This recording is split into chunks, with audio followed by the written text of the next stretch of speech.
hombre llamado Jabes, nada más. No se habla más de él, pero estos dos versículos pudieron inspirar o han podido inspirar a muchos hombres que han escrito libros. Como un hombre que solamente se plasma de él en dos versículos de la Biblia, cambia la historia, hasta el día de hoy se habla de él. Segundo, se escriben libros de él. O sea, ¿cuál fue lo importante de este hombre? No es la historia de un Pedro que se relata en varios capítulos de la Biblia, sino solamente dos versículos de la palabra. Pero este hombre, vamos a leerlo, mira lo que sucedió. Y Jabes fue más ilustre que sus hermanos, al cual su madre lo llamó Jabes, diciendo, por cuanto lo di a luz en dolor. Y supongo que ya vamos al 10, usted ha leído esto. E invocó Jabes al Dios de Israel, diciendo, si me dieras bendición, ensancharas mi territorio, y tu mano estuviera conmigo, y me libraras del mal, para que no me dañe. ¿Y qué hizo Dios? Le otorgó todo lo que pidió. Estos son los dos versos que se habla de este pana. No hay más referencia de él. Solamente se dice que tenía muchos hermanos y que él fue el más ilustre. La palabra ilustre significa fue el que más resaltó, fue el que más fue renombrado en la zona, ¿ok? No se habla de la cultura de Jabes, nada, pero dos versos, pero dice que fue el más ilustre de todos sus hermanos. Ahora, la pregunta es, ¿qué hizo Jabes o qué hizo Dios con Jabes para que este tipo fuera ilustre? ¿Qué pasó? Primero, usted sabe que Jabes significa el que produce tristeza. La palabra Jabes, usted sabe que en la antigüedad los nombres tenían significado, ¿usted me entiende? Por ejemplo, Mara significa agua amarga, Pedro significa roca, Simón, que se llamaba Pedro, significaba caña frágil. ¿Qué significaba Jacob? ¿Cuántos recuerdan? Suplantador. Vemos que los nombres tenían una connotación.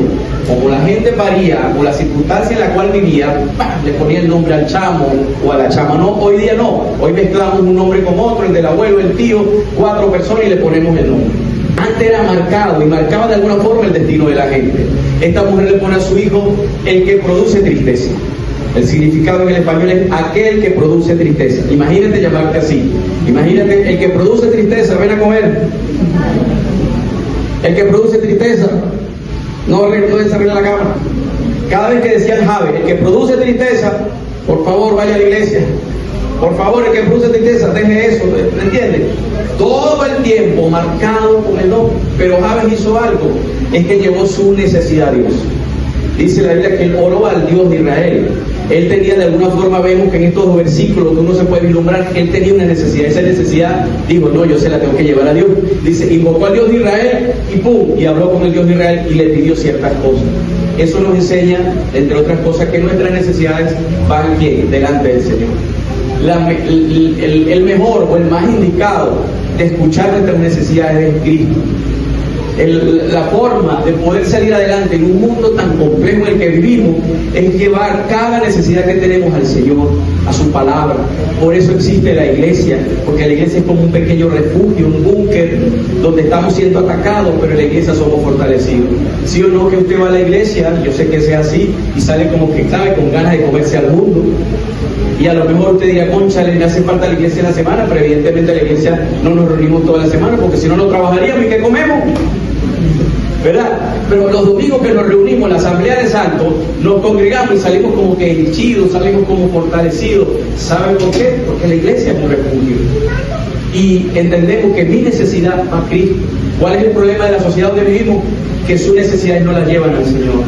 Que sus necesidades las manejan ellos mismos, otros las llevan a gente incorrecta, a deidades, a ciertas cosas, y otros no entienden cómo llevar las cosas al Señor. Pero Jabes, una de las cosas que lo hizo ilustre, es que dijo, no, tengo alguna necesidad, yo produje tristeza, me llaman parto seco en el original, yo llevo mi necesidad al Señor Jesucristo, porque él sabía que ahí había respuesta.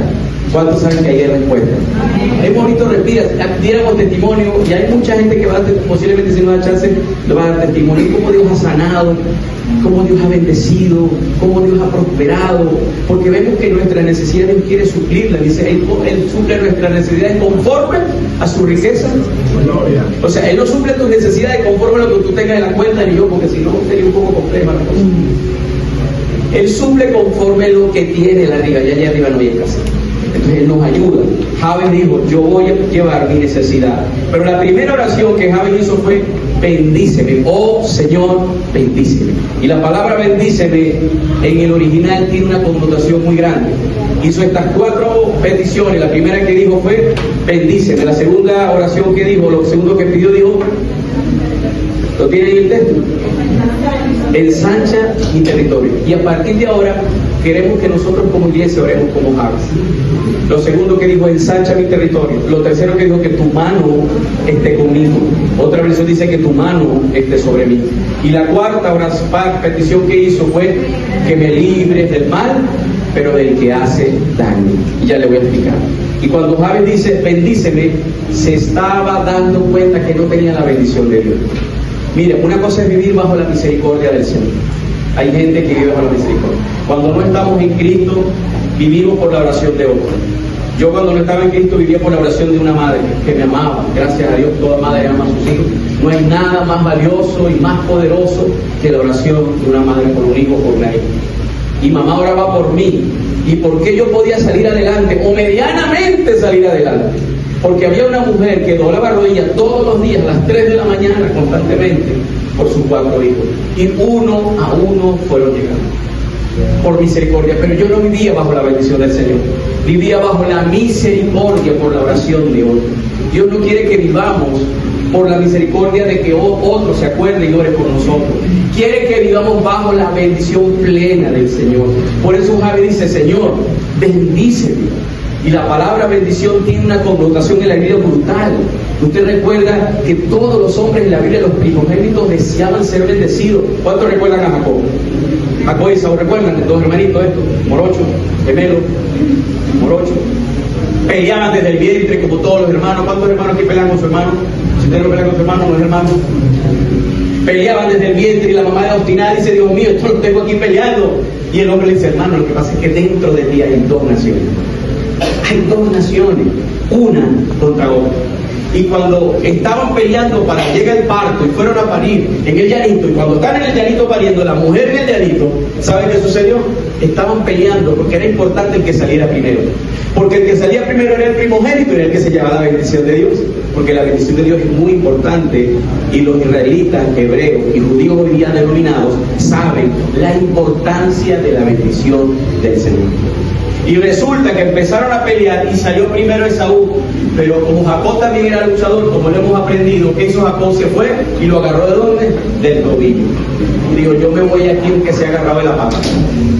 Y salieron los dos como un chorizo, uno pegado al otro.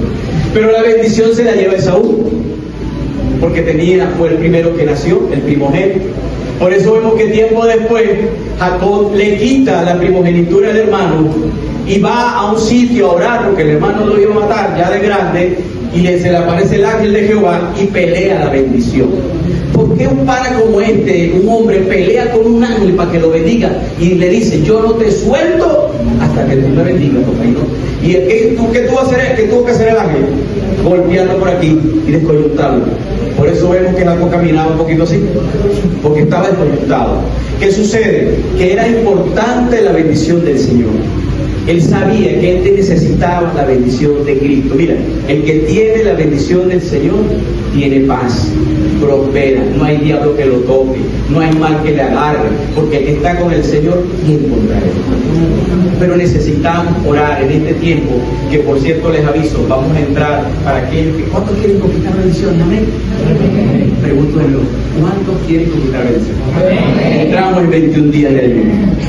Amén. Amén. Ya no hay tantos amén. Queremos bendición. Hay que pelear las cosas en algunos momentos. Hay que pelear como Jacob. Vamos a darle, vamos a pelear. Creemos que a veces con medias oraciones podemos lograr cosas. Ay, mire, hay luchas que son más peludas que una oración de 5 minutos en la mañana. Hay peleas y batallas que se van a dar con más fuerza, o no se van a dar con la oración que estamos haciendo todavía, con la oración posiblemente pírrica en algunos momentos. Hay peleas que tienen que ver con brega, con fuerza, como la hacen algunos de ustedes, con tiempo, con clamor, con gemir. Cuando el pueblo de Israel peleaba la batalla, hermano, mira, hasta los niños del pecho ayunaban. Yo no sé cómo harían ahí. Me imagino que la que tenían los muchachos, ¡pum! Santa María cerrada. Aquí no hay seno para nadie. Aquí nadie, pero hasta los animales ayunaban. Todo el pueblo ayunaba por días, por 3, 4, 7 días, porque necesitaban, ¿qué cosa? Diga conmigo, la bendición. ¿Y qué representaba la bendición de Dios para Israel? Que cuando fueran a la batalla, siendo ellos menos y el ejército mayor, pudieran ser bendecidos. Si queremos ser bendecidos en esta tierra, en algunos momentos hay que pelear bendición. En algunos momentos hay que pelear y batallar. ¿Usted me entiende? Porque la bendición de Dios dice, por eso Javé dice, Señor, bendíceme, necesito que tu bendición. Y usted sabe que cuando Dios creó al hombre en Génesis 1:27, lo leemos, dice que creó al hombre a su imagen y semejanza, creó varón. Ayer hubo la marcha, usted conoce la que hubo pues, de personas que creen, y se creó Dios al hombre en su imagen y semejanza, lo creó varón y hembra. Este es el diseño del Señor. Dios no creó tuerca con tuerca, ni tornillo con tornillo, perdón. Dios creó al hombre y a la mujer es el diseño divino. Y luego dice el 28, después que los crea, ¿qué hizo? Los bendijo. O sea, Dios dijo, los voy a crear, y enseguida lo primero que hizo después de crearlo es bendecirlo. Porque sabía que el hombre necesitaba, para estar en la tierra, labrar la tierra, necesitaba la bendición del Señor. Entonces, si nosotros queremos prosperar, necesitamos la bendición completa de Cristo. ¿Cuánto dicen amén? El que tiene la bendición de Dios, lo poco que tiene en la mano se le multiplica. ¿Cuánto recuerdan la historia de los 5 panes? Eran 5 canillas y creo que eran 2 caritas. 5 panes y 2 peces. Va Jesús, predica la palabra, 5,000 personas, y le pregunta a los discípulos, unos discípulos le preguntan, despídelos, Señor, son mucha gente para que ellos coman en su casa. Y Jesús le dice, no, pero denle ustedes de comer. Y Jesús le dice, y los discípulos le dicen, pero ¿comamos de dónde? ¿De dónde le vamos a dar nosotros comida? ¿Cómo nosotros le vamos a dar de comer? ¿De dónde? Y ¿sabe qué dice? Apareció un niñito, dice la palabra. ¿Conoce la historia? Un niñito por ahí que estaba diciendo y dijo, yo tengo aquí 2 pececitos, tengo 5 canillitas. ¿Y sabe qué sucedió? Jesús le dijo que agarró las canillitas, agarró los pececitos, y dice la palabra que levantándolo al cielo, oró y lo bendijo. Y una vez que después lo bendijo, dice, y reunió a los discípulos y le dijo, repártanlo ustedes. Y dice la palabra que comenzaron a repartir, que quedaron saciados. Con 5 panes y 2 peces comieron 5,000 personas. Por eso es que la matemática de Dios es diferente a la mía. 1 más 1 es 2 para nosotros. Para Cristo 1 más 1 es 10,000. Con 5 panes y 2 peces, con 7 elementos comieron 5,000. Y dice la palabra que sobraron 12 cestas llenas, y que cada uno se llevó su cesta navideña para su casa. Todo, porque había abundancia. Ahora, ¿por qué? Porque estaba, diga conmigo, la bendición. La bendición del Señor. Lo que pasa es que muchos huyen de la bendición del Señor. ¿Cuántos recuerdan la historia de Jonás? Jonás, que se lo tragó un pez, ¿conocen? Se lo tragó una ballena. Bueno, no dice la Biblia una ballena, pero suponemos que era una ballena, porque imagínate si era tiene que ser un pez grande, pero la Biblia dice que era una ballena. Pero el libro de Jonás, capítulo 1, si lo ponemos, dice que Dios le habla a Jonás. Le dice, Jonás, anda a Nínive y haz pregonar la palabra, predica la palabra. Y dice el texto que cuando Jonás recibe la información, porque Jonás era profeta, y recibe la información de ir a Nínive. Nínive era una ciudad muy perversa, muy grande. Era una ciudad, una capital de un sector muy al lado, cerca de Jerusalén, pero una ciudad que tenía mucho pecado, mucha perversión. Y Jonás, que era un profeta, Dios le habla y dice, anda a Nínive a pregonar la palabra del Señor. Anda a predicar. Y usted recuerda la historia. ¿Qué hizo Jonás? Dice que él enseguida se levantó y tomó un barco y se fue a Tarsis. Tarsis es el lado opuesto de Nínive. Es como que Dios te mande a Petare y tú te vayas a Propatria.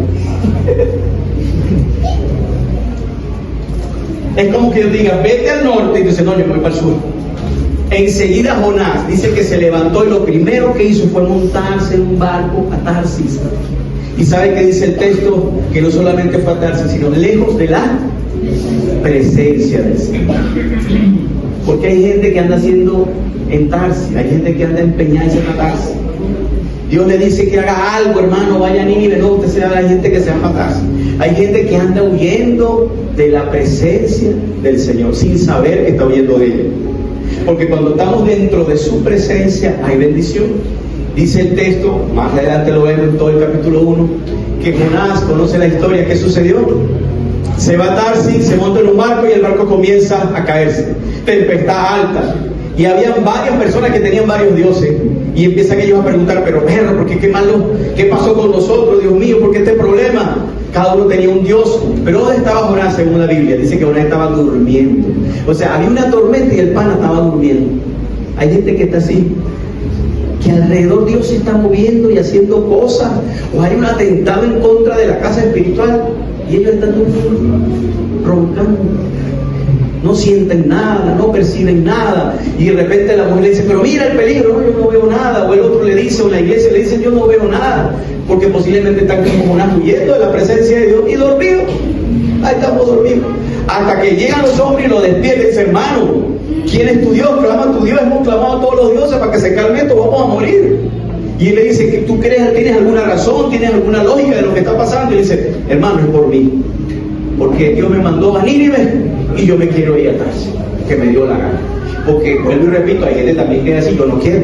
Hay gente que dice, yo no quiero, no quiero, no quiero, no quiero. ¿Y quién lucha contra un yo no quiero? El único lugar donde Dios no se puede meter de manera abrupta es dentro del corazón de un hombre.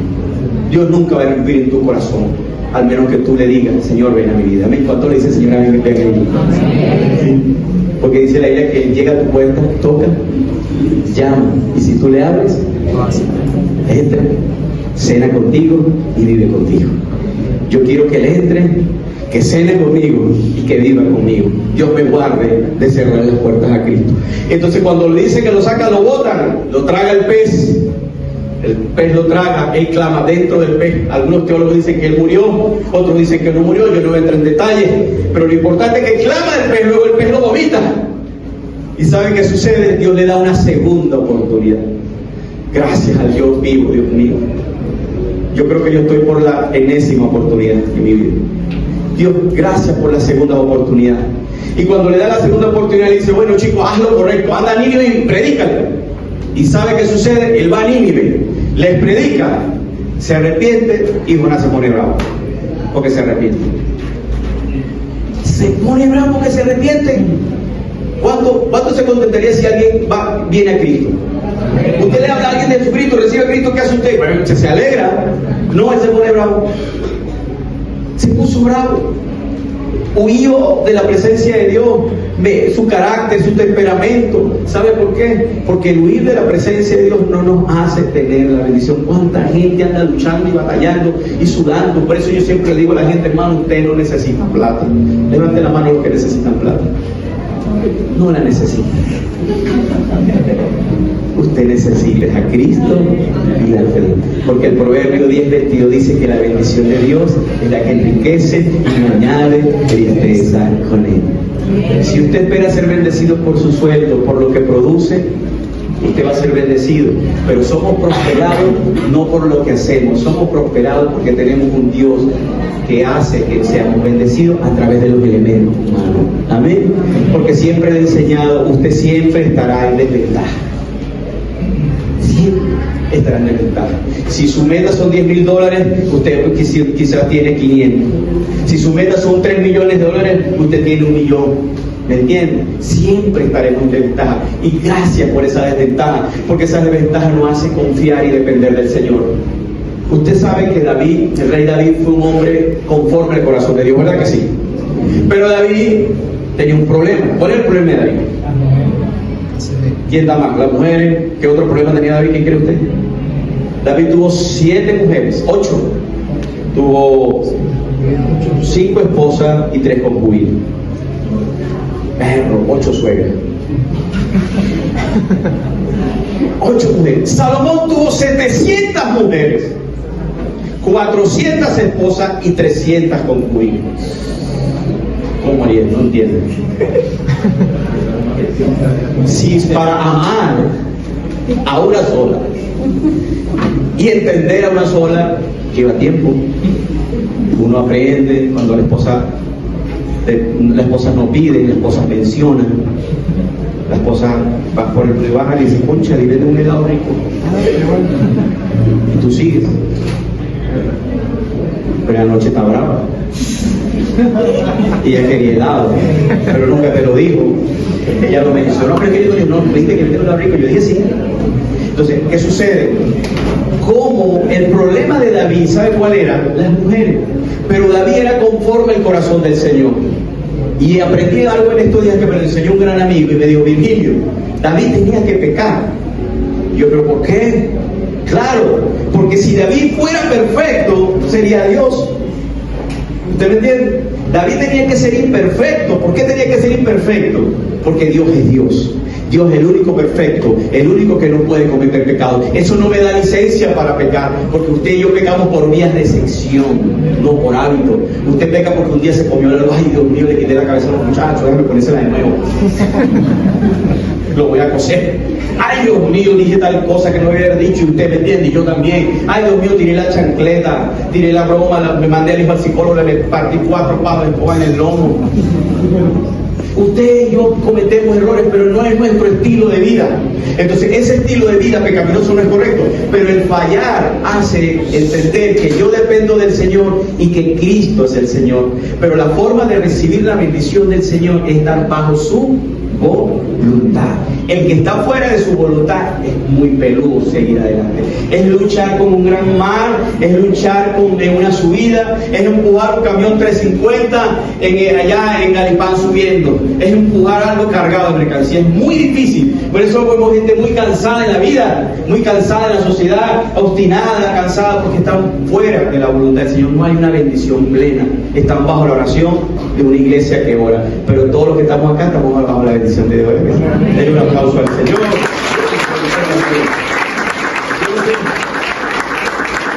Yo algún día voy a hacer un show. ¿Por qué los pastores mandamos tanto a aplaudir, dile que titular esas cosas? ¿Verdad? Tenemos esa temática. Yo dije, cuando yo sea pastor, nunca voy a decir, dile que está a tu lado. Dile que está a tu lado. Pero bueno, lo segundo que oró Jabe es, ensancha mi territorio. Primera oración que vamos a hacer a partir de mañana, te animo, es que tú le digas, Señor, bendíceme. Si tú tienes un negocio, bendice mi negocio. Si tú tienes unos hijos, amén, bendice a mis hijos, bendice mi relación, bendíceme, porque es la bendición. Pero lo segundo que oró Jabe dijo, ensancha mi territorio. La palabra ensanchar significa extiéndeme a los lados, adelante y hacia atrás. Y habla en la iglesia de hoy de crecimiento. Cuando no crecemos estamos estancados. ¿Qué es lo primero que tenemos que hacer en el crecimiento en el Señor? Crecer en nuestra fe. Si no hay crecimiento en la lectura de la palabra, en la oración, estamos fritos. ¿Por qué la gente se desanima? Para todo estoy desanimado. Mira, todo el mundo se desanima con el Señor. No veo a nadie desanimado y me gané $20,000. ¿Qué desánimo? Estoy enamorado, los que están empatados, enamorados, no sé, todavía se empatados. Estoy enamorado, ¿qué desánimo? No sé, ¿por qué siempre el desánimo es con lo espiritual? ¿Sabe por qué el desánimo es con lo espiritual? Porque no hay crecimiento interno. Porque no hay contacto con la Biblia. No hay contacto con lo que dice lee. No hay contacto. Sé posiblemente, espero que no, yo espero que no, pero que haya gente que viene como que obligada. Si no hay contacto con esto, nos desanimamos y el mundo entra al corazón. Las cosas comienzan a verse normal. Las cosas de la sociedad comienzan a ser parte de la vida de la gente y la gente no se da cuenta. Practican cosas que atentan contra su familia, contra sus hijos, contra su matrimonio y no lo entienden. Entonces crecer tiene que ver con contacto con las cosas espirituales. Crecer tiene que ver con la iglesia. Crecemos cuando nos involucramos en la iglesia de Cristo.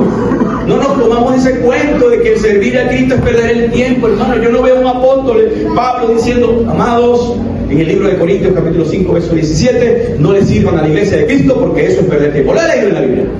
No, más bien Pablo dice, anímense. Hay un texto donde dice, involúcrense. ¿Por qué? Porque involucrarnos en la obra hermosa del Señor, cada uno a su tiempo, a su manera, ¿ok? Entendemos todo eso, hace el cambio. ¿Por qué uno como pastor puede permanecer años en el Evangelio? Yo tengo 29 años en esta carrera y 15 años como pastor. y el 25 de julio cumplo años, espero regalos. ¿Cuánto dicen a mí? Un abrazo por lo menos, una torta por WhatsApp. Hermano, y he permanecido durante 29 años en el Señor, con mi falencia, he caído, me han disciplinado, me han jalado las orejas. ¿Sabe por qué? Porque nunca he dejado este maravilloso libro, nunca he dejado de leerlo, nunca he dejado de orar, nunca he dejado de congregarme. A eventos que hay y puedo, me voy. El que no pueda, bueno, no puedo, pero voy y me meto y lucho. ¿Y sabes por qué? Porque tengo unos hijos maravillosos.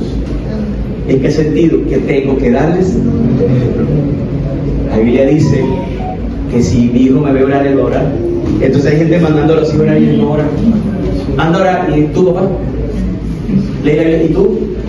Entonces hay gente que manda a hacer los hijos tal cosa, pero ellos no lo hacen. Entonces, a veces, por mis hijos hago cosas, y eso me anima, me motiva. A veces por la bendición que quiero Dios también, posiblemente, y eso me anima y me motiva. Pero crecer significa ensanchar mi territorio. Así que si queremos la bendición de Dios, Dios dice, ensanchemos el territorio. Y la tercera oración que hizo, ¿cuál fue? Que tu mano esté conmigo. Y la palabra tu mano esté conmigo significa que tú me acompañes de día y de noche. Jabe estaba diciendo, Señor, que yo todo lo que haga, todo lo que emprenda, tú me acompañes siempre. Es una oración, que todo lo que nosotros hagamos el Señor esté. Mira, en el libro de Éxodo, capítulo 33, por allí, verso 1, 2, el pueblo de Israel iba a un sitio y le dice a Moisés clama, porque para los israelitas en esa época la presencia de Dios era muy importante. Si la presencia de Dios estaba, todo salía bien. Y oraban por la presencia de Dios y tal, y llega un momento que Dios se pone bravo con el pueblo y le dice, Moisés, has clamado, ve a tal sitio, anda, ve. Y le dice, pero yo no voy a ir contigo. Yo no voy a ir contigo. Y dice, voy a enviar un ángel para que él pelee y saque los amorreos, los ebeseos, los filisteos y los que bailan el perreo. Los va a sacar a todos. Yo los voy a sacar a través de él, pero yo no voy con ustedes. Hermano, y el pueblo entró en una aflicción, el pueblo entró en un clamor, en un dolor, y dijo, si tu presencia conmigo no va, yo no quiero ir a ningún lugar. Hay gente que puede estar caminando sin esa presencia o voluntad del Señor. Hay gente que puede estar caminando porque mandaron un ángel. Hay gente que puede estar caminando porque, bueno, se dio una bendición por ahí, o se oró, se dio algo, pero el Señor quiere que nosotros vivamos de gloria en gloria y de poder en poder. Por eso necesitamos la bendición del Señor. El que tiene la bendición se ve, se percibe, se huele y se manifiesta en ciertas cosas. Porque la voluntad de Dios es buena, agradable, pero a veces no es buena para nosotros. A veces no es agradable para mí. ¿Usted me entiende? Y le hago esta pregunta que se dice el servicio pasado y se le ha hecho muchas veces. Piense en lo que usted desee conquistar en este tiempo. ¿Qué desea usted ahorita? Humanamente hablando. No me salga con lo espiritual. Que los niños de África se conviertan. No. ¿De usted qué desea? ¿Ya lo tiene en el corazón? Un sueño. Ya lo tiene. Ahora te hago la segunda pregunta. ¿Y si Dios no te lo diera? Si partiéramos de esta tierra y Dios no nos lo diera, igualito venimos a la iglesia y adoramos y levantamos las manos. Igualito le serviría, igualito como pastor predicaría la palabra. ¿Sí? ¿Qué sucede? Que a veces la voluntad de Dios no es buena para nosotros. Cuando mi mamá murió de cáncer, estaba enferma, era pastora, 67 años, vida, Maturín, vivía. ¿Cuál era mi sueño en esa época? ¿Qué cree usted? 3 hijos, 4 hijos orando, cristianos los 4. ¿Y por qué clamábamos y ayunábamos? Que se sanara. Le dio cáncer, por ser el primer cáncer Dios la sanó, pero le dio el segundo. Y oramos para que él viviera, oramos para que se sanara. Ese era mi sueño. Mi sueño no era tener un carro, no una casa, no tener una empresa. Mi sueño en ese momento, sana a mi madre. La iglesia donde ella era parte del equipo pastoral que oraba, ¿cuál era el sueño de la iglesia? El Señor sana a la pastora. Pero se la llevó, murió.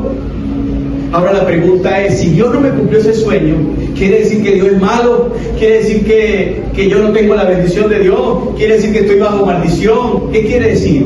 Que esa fue la voluntad del Señor, pero fue buena, agradable y perfecta, pero para el Señor. Él la quiso con ella y punto, y no hay nada que hacer.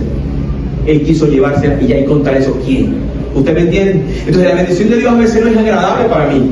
La bendición y la voluntad de Dios, quiero decir, a veces no es buena para mí. Pero si estoy bajo ella, lo importante es que cumpla los 3 requisitos y que yo diga, tranquilo que es buena, tranquilo que es agradable y tranquilo que es perfecta. Quiere decir que estás en buen camino, aunque estés en un proceso. ¿Cuánto dice? En un aplauso, Señor. Gracias. Mándale un aplauso. Y la cuarta cosa que hizo para cerrar, que dijo, líbrame de. Cuando la gente está fuera de la voluntad del Señor, busca texto y usa algo, hay algo que se llama en la Biblia, no sé si usted conoce esta expresión, vellón. ¿Conoce lo que es un vellón? ¿Cuántos conocen lo que es un vellón? No voy a quitar los lentes porque los veo borrosos. ¿Cuántos conocen lo que es un vellón en la Biblia? ¿Qué es un vellón? Un vellón está en la Biblia, los que no saben, es una historia de un hombre que le estaba diciendo al Señor, Señor, quiero hacer tal cosa y yo voy a poner una lana, ¿verdad? Una lana en la tierra, y si llueve y se moja nada más la lana y alrededor está seco, quiere decir que lo que yo estoy orando para que se me dé es tu voluntad. ¿Sí me entienden? Se va el tipo, llueve y agua y consigue el vellón, la lana, la tela mojada y alrededor seco, y el tipo dice, cónchale, voy a probar de nuevo. Señor, vamos a hacerlo a la inversa. Si yo pongo el vellón, la lana, la pongo de nuevo y llueve alrededor, pero no se moja la tela o el vellón, la lana, quiere decir que lo que está en mi corazón lo voy a hacer, que es tu voluntad. Se va el tipo, regresa, el vellón está seco y alrededor, ¿verdad?, está mojado. Y el tipo dice, nada, si es voluntario. ¿Qué sucede con los vellones? Que la gente vive de vellones, no de conocer directamente la voluntad del Señor. Y yo tengo una mala experiencia con los vellones que me pasó recién convertido. Éramos una iglesia de 18, no crecíamos, sino decrecíamos porque eran viejos y adultos y la gente moría. Y de 18 llegamos a tener 13, pero era porque partían al cielo. Y resulta que un día una muchacha en la iglesia puso un vellón conmigo. Estaba recién convertido y la muchacha le dice, la muchacha me echaba los perros. Pues ya era hermoso en esa época. En esa época. Y la muchacha me echaba los perros y la muchacha le dijo, Señor, si Virgilio va al servicio este domingo con una franela verde, quiere decir que él es mi esposo. ¿A qué no sabe cómo llegué yo?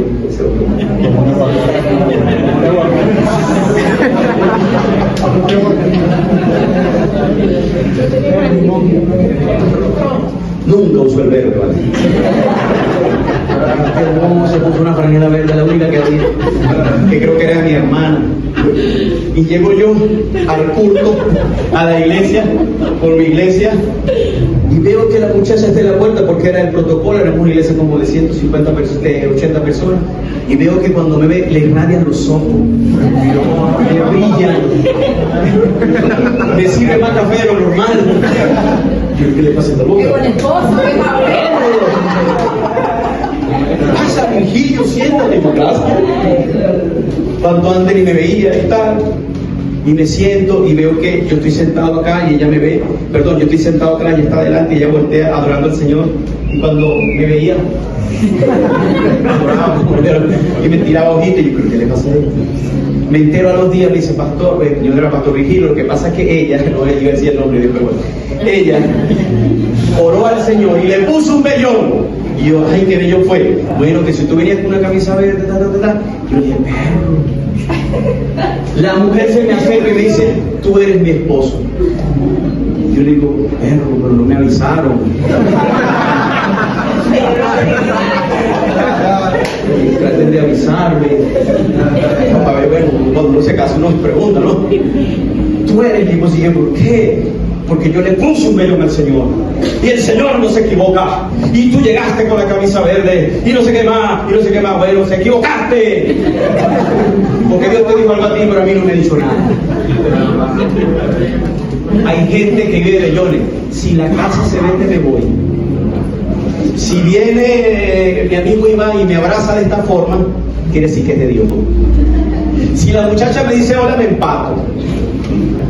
Si en la iglesia el pastor llega con una chaqueta de toda rara, eso es. ¿Me entiende? Vivimos de vellones, pero usted sabe que el vellón en la Biblia, estúdialo, es sinónimo de duda, no es sinónimo de fe. Cuando está la historia del vellón es para mostrarnos a nosotros cómo se deben hacer las cosas. Porque usted no puede estar, ay, bueno, si la batería se voltea, yo hago tal cosa. Ese trabajo de Dios porque me dijeron tal cosa. Hermano, te voy a decir una cosa. A veces las bendiciones de Dios tienen obstáculos, pero a veces también que Satanás permite ciertas cosas para atar. Entonces, ¿qué me determina a mí la bendición del Señor? No son los vellones, porque yo no me casé con ella ni ella conmigo, yo me casé con mi esposa, que espero que ella no haya puesto vellón. Y yo puse vellón, yo no llegué, ay, si Dayana me mira, me caso. No, hermano, yo tuve una relación con Dios, yo le pregunté 1000 veces al Señor, Señor, ella. Yo creo que Dios dijo, sí, vale, ya. Y preguntaba, y le preguntaba a mi pastor, le preguntaba a cualquier hermano creyente, mire, ¿qué te parece? Me sí, se ven bien, o sea, a todo el mundo le preguntaba. Ahorita no, la gente se parte con solo gustarse. Ahí me gusta, vamos a darle plomo. Y si terminan, borra lo que le escribimos con la y por qué terminamos. Y todo el mundo se entera, ¿ah? O por lo que estaba pasando. No, hermano, uno tiene que orar y buscar la voluntad de Cristo en las cosas. Uno no puede andar viviendo de vellón en vellón ni tomando decisiones incorrectas, hermano. Mire, toda decisión trae una consecuencia positiva o negativa. Usted viene hoy a la iglesia y ahí suele traer una consecuencia, claro, positiva, porque tiene a Cristo en el corazón. Si usted deja de venir a la iglesia, tiene una consecuencia negativa, posiblemente. Hay gente que no viene porque no ha podido, ojo, es entendible. Si usted ora, va a tener una consecuencia, pero si usted no ora, va a tener otra. Entonces, todo es una consecuencia. En cualquier momento de la historia de la vida, viene la bendición después de tu decisión o viene el palo cochinero. ¿Qué preferimos nosotros? La Biblia dice, ¿aprendes por dolor o por amor? Se lo he enseñado. Hechos 1:8, Hechos 8:1. Hechos 1:8 le dijo a Dios a los discípulos, recibiréis poder y me seré testigo en tal sitio, en tal sitio, en tal sitio. Y los tipos estaban cómodos, no querían predicar, estaban todos, ay, no, estamos felices y contentos. Dios dijo, bueno, Hechos 8:1, y mandó una persecución, y los dispersó a todos. Yo quiero vivir Hechos 1:8, no Hechos 8:1. Quiero aprender por amor. ¿Qué es por amor? Cuando tú me dices algo y yo corrijo. ¿Qué es por amor? Cuando alguien de autoridad me dice, o la Biblia me lo dice y yo lo hago. ¿Qué es por dolor? Meterme en el paquete y luego, ¡pum!, meterle el palo por chinero. ¿Usted me entiende? Entonces tenemos que entender que librarnos del mal significa no solamente hacer la voluntad del Señor, sino orar, Señor, líbranos de malas decisiones. Toda la vida es una gran decisión. Líbranos de malas decisiones, líbranos del pecado, líbranos de hacer negocios incorrectos, líbranos de las alianzas que no debamos. Yo siempre oro así, pues no importa si le sirve, amén. Señor, cierra las puertas que no son para mí. Cierra, yo no quiero nada, lo que no es para mí, no me lo dejes. Ahora, lo que es mío, dámelo. Pero lo que no es para mí, no me lo dejes. Porque yo no quiero meterme en un sitio, en un camino que no es mío. Yo quiero meterme en el sitio donde tú mandas. Por eso el Salmo 143, verso 10 dice, guíame a tierra de rectitud. Y los muchachos pueden pasar. Guíame, dice el Salmo 143, 10 creo. Enséñame, a hacer tu voluntad. Bueno, porque tú eres mi Dios y tu buen espíritu me guíe a tierra de rectitud. Memorízaselo. Algún día lo puede leer y tomar foto. Enséñame a hacer tu voluntad. El salmista pidiendo, Señor, necesito aprender a obedecerte, porque nosotros somos desobedientes y tercos. Jonás fue terco, somos tercos como una mula, a veces somos tercos como las cabras en algunos momentos. Mira, yo tuve una vez una ovejita, se llamaba Lucita, y ellos tuvieron de todo. Mi esposa coleccionaba monos de peluche, pero tenía monos físicos. Cuando yo la conocí, botó los monos y se quedó con esto. Pero tenía como 80 monos, yo mandé botar un poco monero. Y resulta que un día mis hijos querían un animalito.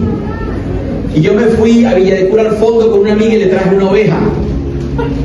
Mira, ve un perrito. Y era una ovejita así chiquitica. Yo vivía en una casa y todas las casas de la zona tenían monte, entonces yo la alquilaba para que comiera el monte. Entonces le daba la ovejita y ponía nucita, la amarraba ahí y se comía del patio de la casa y toma un poquito de azúcar, un café, no, ¿entiendes? Hace muchos años, o se lo dábamos gratis. Pero Nucita tenía una característica, que era oveja, era terca, dile al de lado, Terco. Era Lucita, Lucita cuando quería le encantaba la arepa con mantequilla. Pero esos animales no pueden comer esa comida porque se indigestaban y vomitaban. Pero ¿cómo le encantaba una arepa frita? O sea, lo que no podía comer, ella le encantaba. Y entonces era terca, hasta un tiempo que agarró y empezó a pelear con el mecate, le puso un corral y rompió el mecate y salió del corralito que teníamos en la casa atrás, un patiocito pequeñito. Y Lucita se perdió. Después nos enteramos que las mataron prácticamente. Murió por terca, porque tenía su corralito, tenía su comidita, tenía su montecito fresco, pira, malojillo, comía bien, tenía unos pastores que la cuidaban, porque éramos pastores de ovejas y pastores de verdad, y ella era oveja. Entonces así vemos en la iglesia y en el mundo, que hay gente que le cuesta ser como que mentoreada, pastoreada. Hay gente que es terca, no nosotros, Dios nos guarde. Hay gente que le cuesta como que, ¿sabe?, someterse al Señor, no a los hombres, hablo de Cristo, someterse a la voluntad divina del Señor y cuesta. Entonces cuando estamos fuera de la voluntad de Dios somos como Lucita, hacemos las cosas de otra manera, pero el fin es peligroso. Por eso es que dice la Biblia que el callado del pastor, recuerda que el símbolo sí que es un callado, es que le parte la patica. El callado es cuando la oveja se iba, entonces el tipo agarra y la jalaba. Y cuando la oveja era muy terca, que Dios mío, quiero ir para allá, ¿sabes qué hacía? ¿Recuerda la historia? Le metía el gancho en la patica y le partía la pata. Entonces la oveja, y era así que esa oveja se quedaba quieta. Entonces le llamaban la perni quebrada en la Biblia, lean, la perni quebrada. Entonces, ¿qué era la perni quebrada? Una oveja extremadamente rebelde. Hay gente que tiene la patica partida. Véase la patica. Hay gente que tiene pata partida. Que Dios dijo, hermano, ya. Hay gente que va por el camino y ya,